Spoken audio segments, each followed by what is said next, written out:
Hey everyone, today I'll show you how to change your YouTube channel name in just a few simple steps.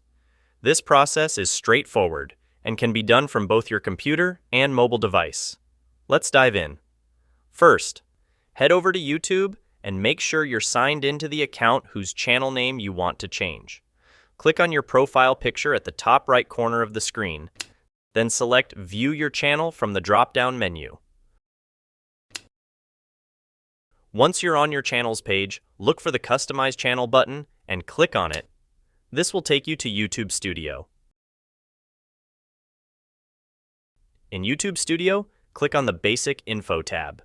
Here, you'll see your channel name. You can enter your new channel name here.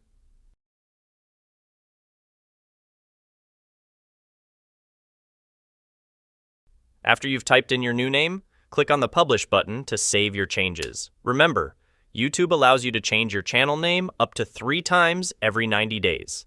And that's all there is to it. Whether you're on a computer or mobile device, changing your YouTube channel name is a quick and easy process. Just follow these steps and you'll have a new channel name in no time. Thanks for watching. If this video helped you, please like and subscribe. See you next time.